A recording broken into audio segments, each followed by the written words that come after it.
Nice. What's your name? Sternberg, you remember my mother. Okay. Chloe Harris? Yes. You took care of her. Okay. Now you remember? Yes. Okay. And who are you? I've been good. Marva? You're Marva. Yes. So yesterday when I met with the family, I'm Laurel Barr, I'm going to do the service. Everybody raved about all the caregivers, that you were so kind and so wonderful and so loving. And This one I remember. Marva, how are you? Fine, fine. everybody loves it. Thank you. Okay. Hey. How are you? Pretty good. Good. Thought we had a couple more weeks. And she has such a good We're going to begin our service. I'm going to ask people to be seated. I am. I'm Marva's sister. Nice to meet you. Yeah, Janice. Where is she? No.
Good morning, everybody.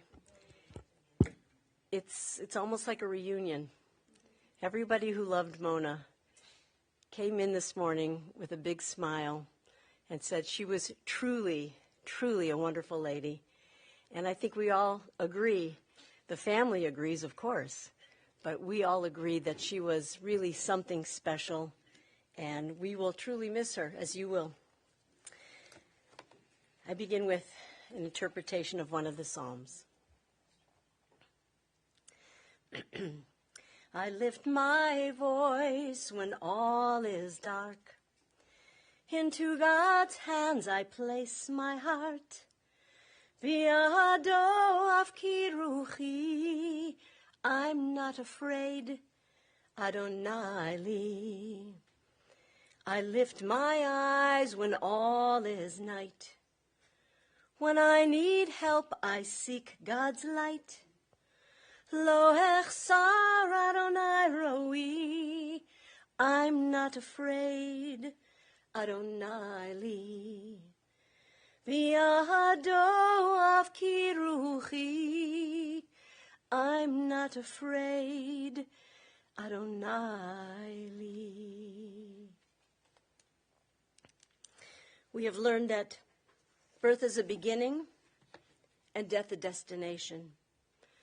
And life is a journey, from childhood to maturity and youth to age, from innocence to knowing, from foolishness to discretion, and then perhaps to wisdom, from weakness to strength or strength to weakness and often back again, from health to sickness and back we pray to health again, from offense to forgiveness, from loneliness to love, from joy to gratitude, from pain to compassion, and grief to understanding, from fear to faith, from defeat to defeat until looking backward or ahead, we see that victory lies not at some high place along the way, but in having made the journey stage by stage, a sacred pilgrimage.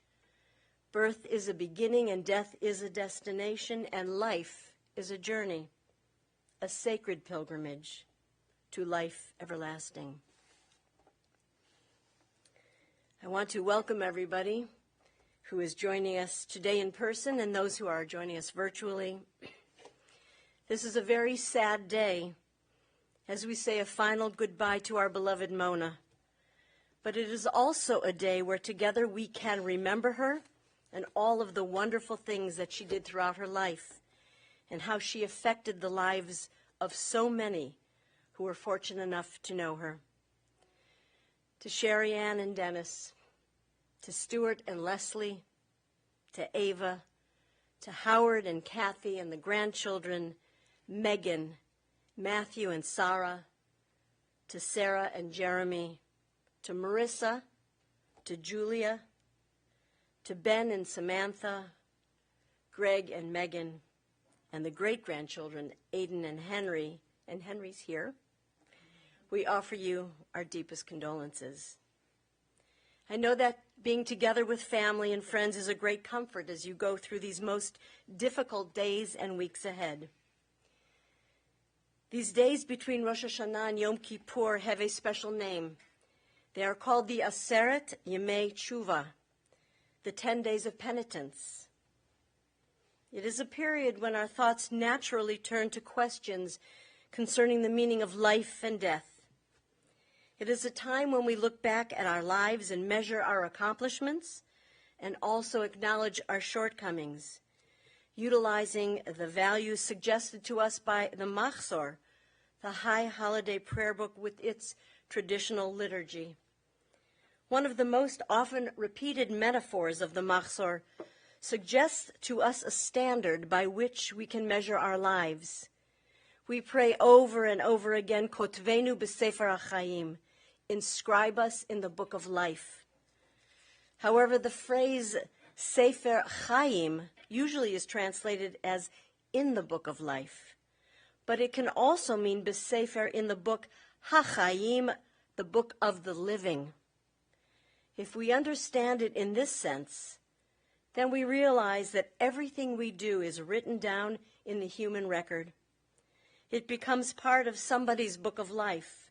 It is woven into the plots and the dramas of human destiny. Each day, we make entries into the biographies of our loved ones and into the chronicles of Judaism. It is at this season that we ask ourselves, what kind of entries are we making into the Sefer HaChaim, into the books of those among whom we are living? This morning, as we close the book of life of Mona Senkfor, we look back and we examine the entries that she has made into the books of the living, the impact that she has had on all those who knew her. Mona was born February 27th, 1930, certainly at a time that history was laden with its own difficulties. And Mona's life growing up was not an easy one. The family lived in Cleveland Heights, where she graduated from the Cleveland Heights High School, but she lived oftentimes with different family members, with cousins, with aunts and uncles, and even grandparents. That was how Mona was raised. She learned caring for others, and she did it selflessly. It became a symbol, and it was ingrained in the trait that Mona crafted and developed throughout her life, the genuine caring for others, not only for family, but for students and their parents and her professional colleagues with whom she interacted through the many years she worked as an educator and a school director. She met her beloved husband, Maury, when she was just 19 years old, and he was an older man. He was 27, which was considered a very large age gap at that time. He had returned from war and was attending college, and she was at Flora Stone Mather. They were set up on a blind date by a friend, and they dated on and off. I know you mentioned that they broke up multiple times during their 7-year courtship. And I do understand that while he was on hiatus from dating Mona, she caught up with him at a celebration while he was with another woman on his arm. Mona was very farputz that day. She was dressed beautifully in her little white dress, and of course, Maury noticed, and she had hatched a good plan. He dropped that other girl immediately, and he called Mona 2 weeks later.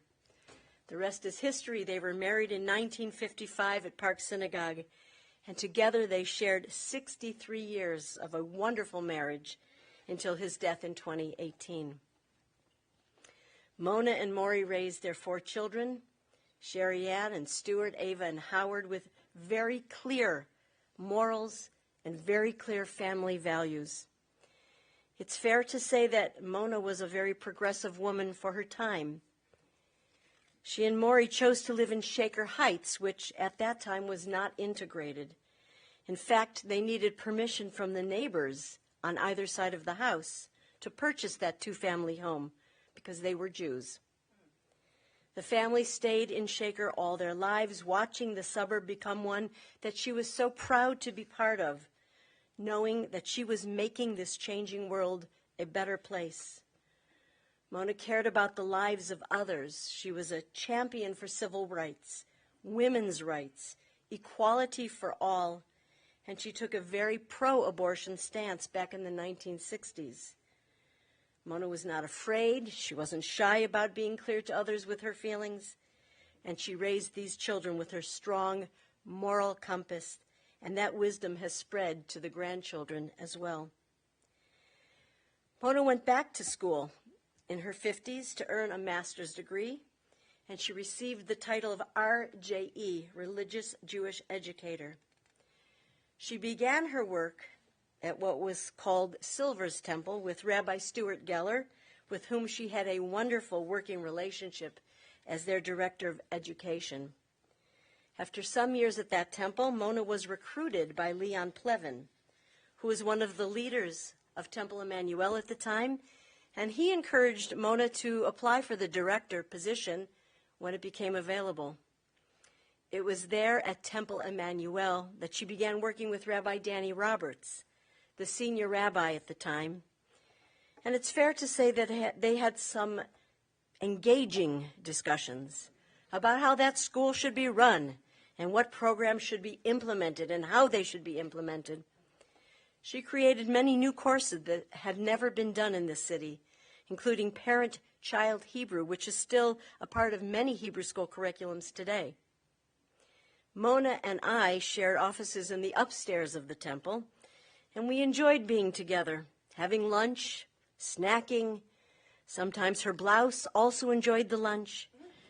But the atmosphere in our neck of the woods was always pleasant, always sprinkled with humor, and a wonderful place to work together.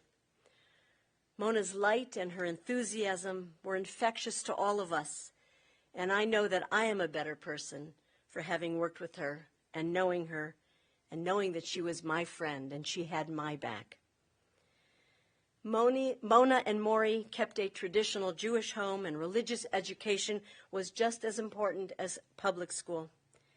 They were members of Park Synagogue growing up, they observed kashrut, and they celebrated the holidays traditionally with family. Mona also knew the meaning of sharing traditions with other religions and taking care of those who are in need. She took a class on design, and she began to gather some very eclectic pieces for her home. She became quite friendly with the instructor who lived in Cleveland, but she lived here alone without any family. So Mona said, let's celebrate Christmas together. They opened Christmas gifts, and they made her feel welcome and part of their family. And that's what Mona did. She made people feel welcome and accepted and validated and important. She had a very special sense for knowing when a student was having difficulties at home based on her own life experiences. Students spoke to her in confidence, and she had great empathy for parents who had difficult children to raise, but she never labeled any child as good or bad. Ben mentioned to me that Grandma Mona knew how to keep a secret, and whatever happened at Mona and Maury's house stayed at Mona and Maury's house. She had a very special relationship with each of her grandchildren. She knew how to play at their level. She always cared about their needs, and as the matriarch of this family, she wanted to secure the love and loyalty that family was to her and prepared for the generations after her and beyond. I learned yesterday that Mona never swore. She never used any foul language, except, as Stuart remembered, when she was really angry and she exclaimed that she was so PO'd. Shocking as this was, and knowing their mother as well as they did, they asked her if she knew what PO'd meant. And she responded, of course I do. It means put out. Close, Mona, close. Mona was a woman of dignity, of class, resilience, and loyalty, and she excelled in her profession, and she was respected by all of us who were fortunate to work with her and to know her and to love her. Towards the end of her life, as her health declined, she continued to face the challenges with courage. She remained a class act until the end, with the love and support of not only her family, but her wonderful caregivers that were there by her side, cared for her round the clock, 24 hours a day, 7 days a week. I know that you all have other stories, varied stories, and wonderful stories and memories that when you tell this family, it will help comfort them while they grieve. The book that was the life of Mona Senkfor is now complete. However, the entries that she made into the Sefer HaChaim in the living volumes of family and friends and community will continue to influence all of us and to inspire us and to guide us through the years. This time I'd like to invite Greg, her grandson, to come up and say a few words.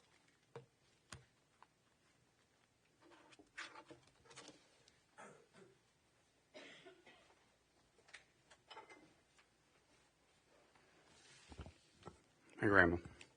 First, I wanted to share some very common things I hear from people. She was a very special woman who would truly be missed. Grandmas are so special. I remember meeting Mona. She was always so nice. I loved her a lot and had marvelous conversations. Your grandmother was loved by so many. She was so welcoming, a lovely, remarkable woman. She was at Temple when I was there, and I loved her. She was a great woman. She still made an impact on so many people, including me, through education and traditions. Truly a life to celebrate. Everything that we are and have become can be tracked back to family, love, and legacy that my grandmother, and grandfather created.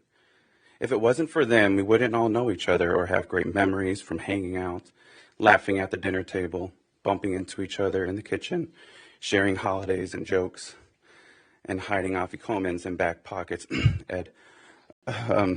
My grandmother would put together bags of little toys for each of us representing the 10 plagues.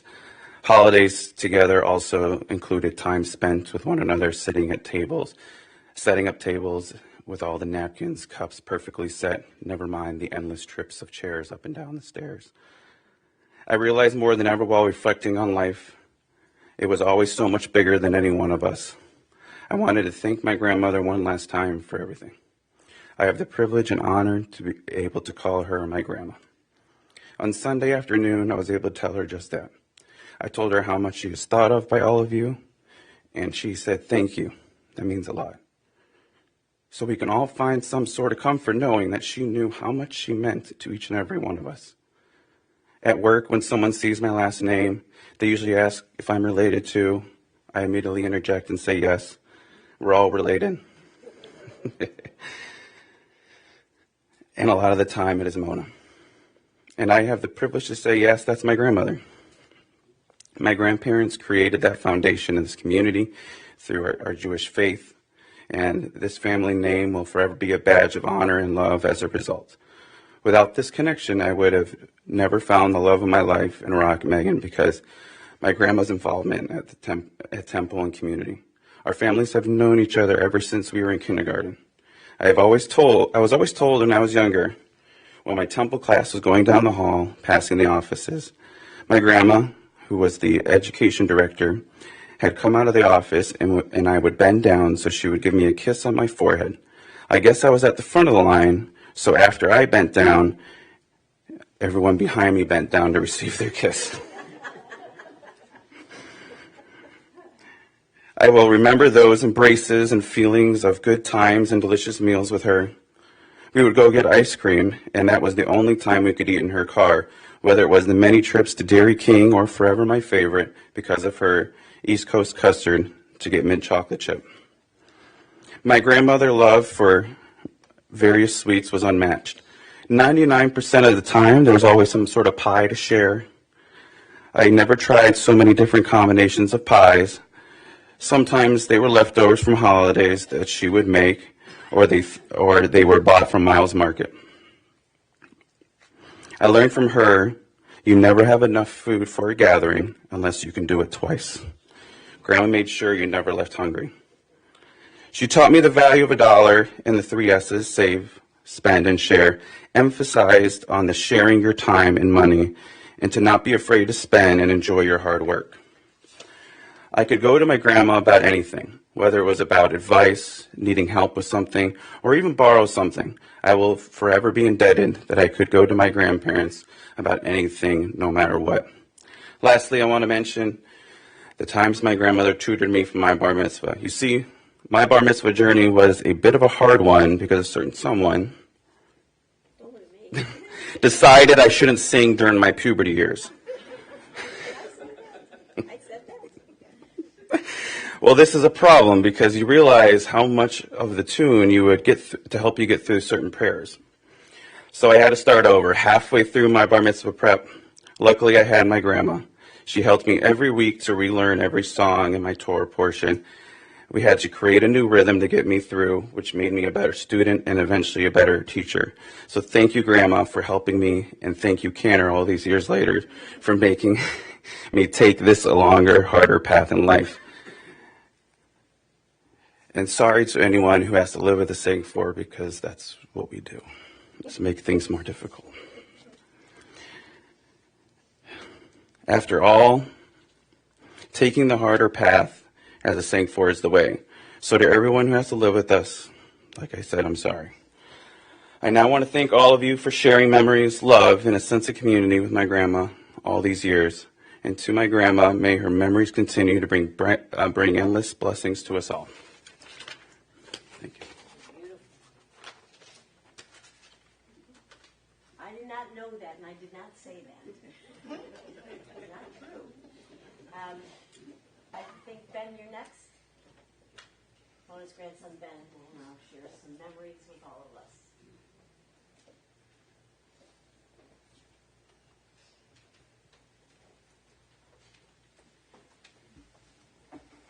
Oh, God. Good morning, everyone. My grandma meant a lot to everybody. And standing up here every day, standing up here next to her, is one of the best blessings I've had in my life. My grandma meant everything to me. I'm sorry. When it came to Mona, there was nothing you could ever do that she would never forgive you for. She was your confidant, the person that you could talk to about anything, any struggle of life, you would go to her. She would never judge you. She would give you a kiss on the forehead, and that would be it. That was the woman that this woman was. She cared about her community. She was the matriarch to this family. Every holiday would be with my grandmother. That's my memories of every holiday, of whether it was the Senkfor side or my grandmother's side of the family. We would always host every side of the family. She was the glue that kept this family together. And we've lost someone who held that glue together for many years.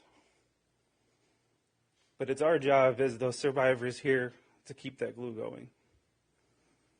It's our job to keep that memory in our hearts and in what we do every single day. My grandmother has impacted my life and many other people in this room. And I just want to thank you, Grandma, for everything that you've ever done for me.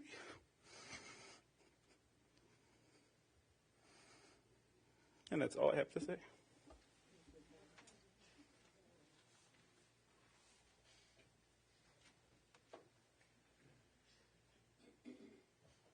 And we're going to ask Sarah, Marissa, and Julia, 3 other grandchildren, to share their memories of their grandmother with all of us.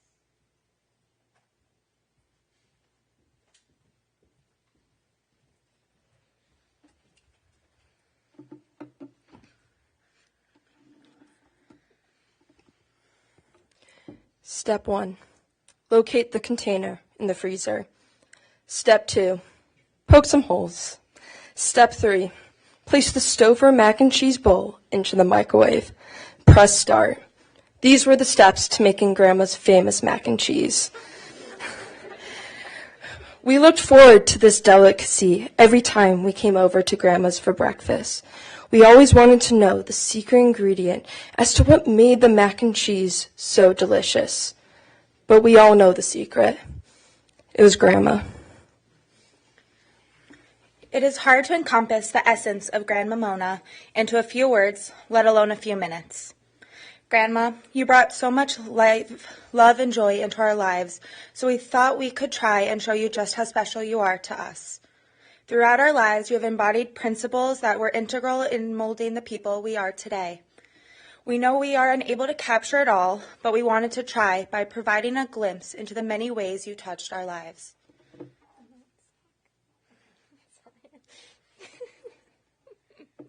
Okay.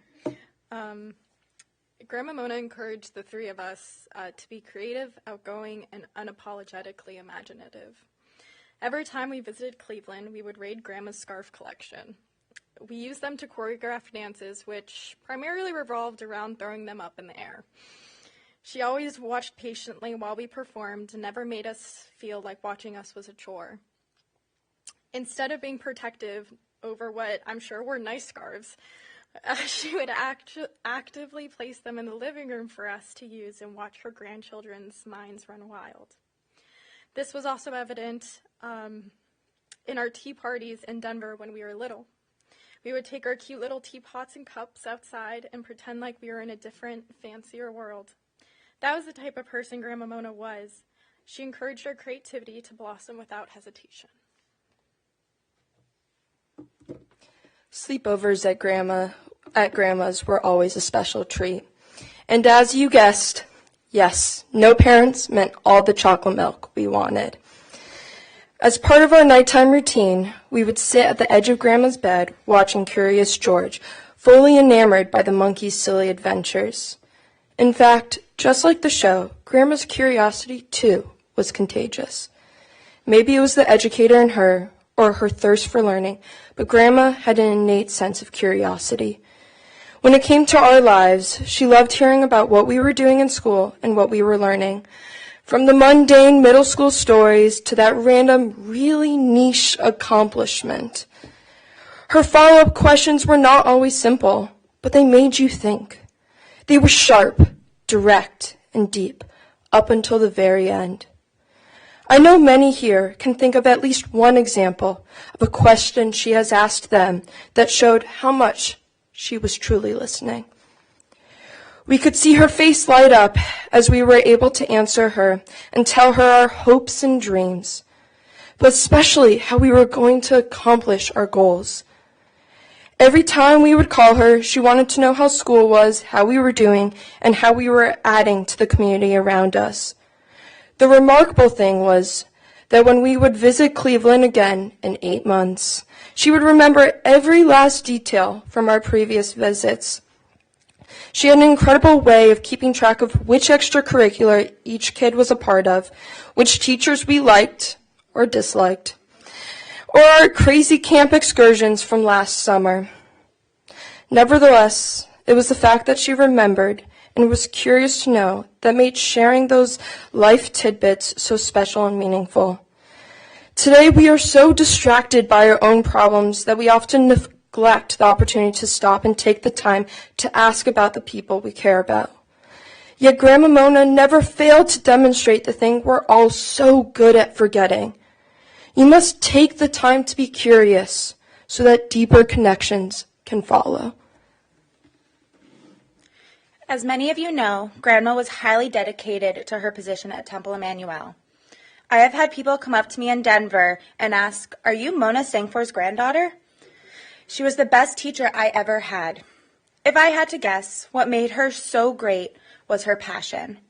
Grandma Mona had a passion for education, but especially for Jewish education. When I was a little girl, my dad brought me to Cleveland because Grandma was being honored. I might not have the clearest memory of which accomplishment it was, but it was clear then, to a 5-year-old, was that my grandma was important. Since that time, I have learned more and more about what Grandma had pioneered. To mention a few, the first parent-child Hebrew education in the city, different classroom initiatives like Madrichim, Bet Tzedek, and Bible Olympics, youth retreats, Lichvod HaTorah tiles, a theater program, and many more. Rabbi Roberts has graciously compiled a more expansive list of her accomplishments, and there are copies available. Her passion for Judaism was not only confined to the classroom, but also in everyday life. We love talking to her about the holidays and what she is doing to celebrate. Her love of Judaism exuded off of her and was evident in everything she accomplished. I know that for me, talking with Grandma about pluralism, the gift of community, was exhilarating and passed on the drive to continue helping our fellow Jew. Our family's passion for Judaism and learning runs deep in our family history, from our great-grandfather Benjamin to the person who kept it alive, our Grandma Mona. Judaism to Grandma was not all about learning, but it was about family. We could see how special it was for us to gather around her brunch or dinner table and for us all to talk. The quiet hum of our voices, trading stories, fueled her and brought her so much nachas. We know she loved each and every one of us. We all felt as though we had her undivided attention, love, and admiration. She was so proud of all that we have become and the families that we will all have one day. We hope we can continue to carry on her legacy of passion for Judaism, family, and love.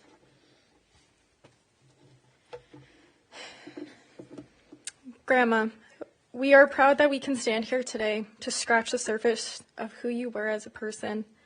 We hope that we can carry on your legacy and continue making you proud. We love you so much, and we are going to miss you. Baruch Dayan Ha'emet.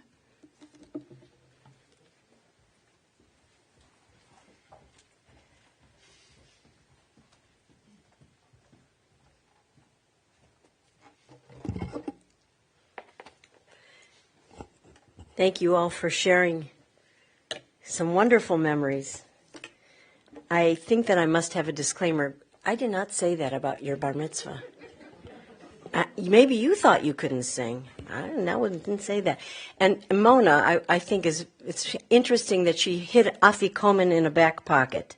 Okay, that's not possible. That's just crumbs then. Okay, so maybe you forgot. Everybody smiles. Everybody just sits here smiling through the tears, but we smile because Mona made us smile. Not because she forced us to smile, but because she herself was just joy in a body. She was pure joy, and we smiled when we were with her, smiled when we were around her, and her students. I know that I meet them all along my path, and they loved her and learned so much. She was really a terrific woman. So thank you for your wonderful stories. Our goal is to elevate her neshama, her soul, and by doing this, talking about Mona, mentioning her name, sharing her soul, her neshama will continue to be elevated closer and closer to God. I have a few words that I want to share from Rabbi Roberts, and I'm going to edit because Mona and I spent 18 years together. We argued about issues. We dreamed about Jewish education. We planned each school year. We supported each other, and we had each other's back as we fought with the Board of Trustees. And we were genuinely proud of what each accomplished. At her retirement, Rabbi Roberts shared some thoughts about her, and he wants everyone to know a few of them that he mentioned then.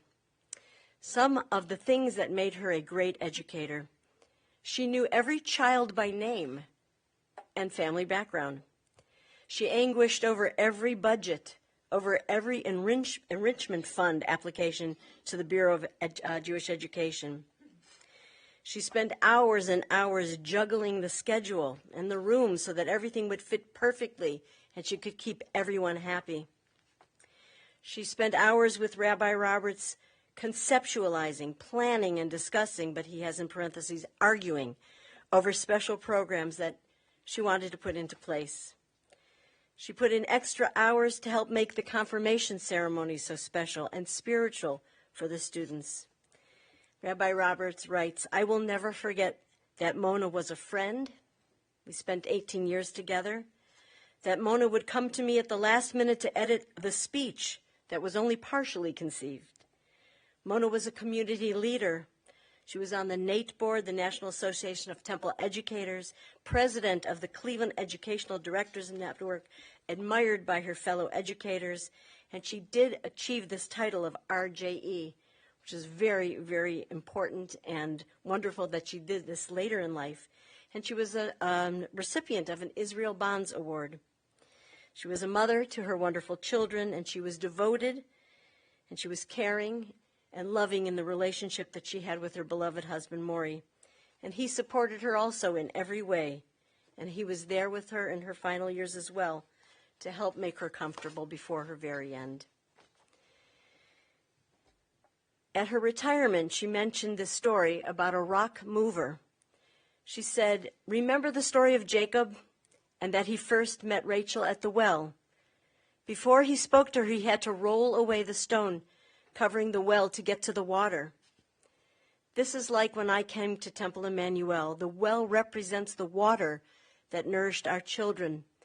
But I could not get to the water to nourish the flock, our children, without removing the stone. There are many that helped me lift the stone so others could drink. And she went on in her speech to name presidents and teachers, always giving credit to others. She had love and compassion within her and the drive and determination to make Judaism a living, loving, all-encompassing religion. Rabbi finishes by saying, I could go on, for I was blessed to have this fabulous educator as my educator, and she left me with wonderful memories. There was a poem that was penned by Sean Yiddle by Mona, who knew him as Julius Brenner, Zichrono Livracha, was one of her greatest supporters, and he wrote the following: I would hope I've done well, that my lifetime record shows me a giver, not a taker. Hopefully lightened hearts, created laughter and light, with efforts sincere, sought poor and ill, carrying their fight. If when I go, memory sparks a precious tender thought, wherein one recalls that I raised my hand and also fought.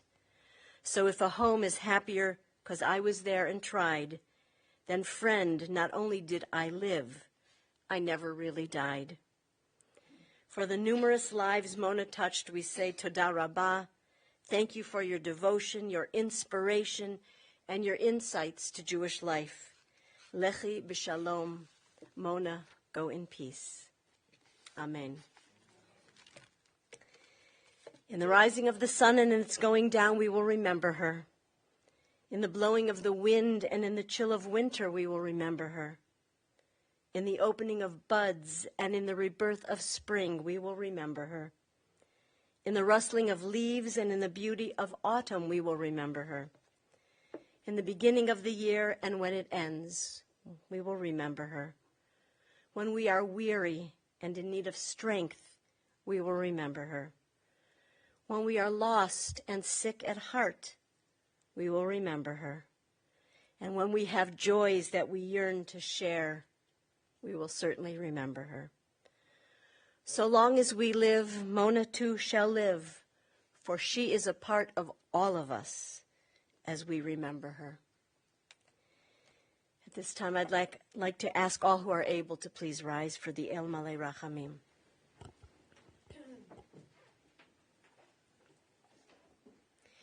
El Malei Rachamim, Shochen Bamromim, Hametzeh Menucha Nechona, Tachat Kanfei Shechina, Im Kedoshim Utehorim, Kezohar Harakia Mazirim, Et Nishmat Menucha Bat Binyamin V'liba, Shalcha le'olama. Bal harachamim yastireha beseter kenafav le'olamim. Bitzror chaim et nishmata, Adonai hu nachalata. V'tanuach b'shalom al mishkava. V'nomar Amen.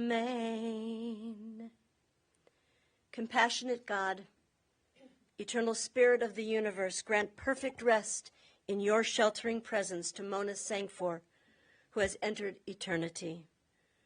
O God of mercy, let her find refuge in the shadow of your wings, and let her soul be bound up in the bond of everlasting life. God is her inheritance. May she rest in peace. And we all say, Amen. You may be seated. This concludes the service here, and we will continue with the burial at Hillcrest Cemetery. The family will receive friends today until 3 p.m., and again today from 6:30 till 8:30 at 1884 Dunellen Road in Lyndhurst. It's right off of Brainerd. I do want to mention, though, I also had a quick East Coast custard after I left your house yesterday. So she would have loved it. I didn't get the mint chip, though. I got vanilla. There will be an evening minyan service tonight at 7 p.m., and I hope you will all join us for that service as well.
service will be at Hillcrest Cemetery.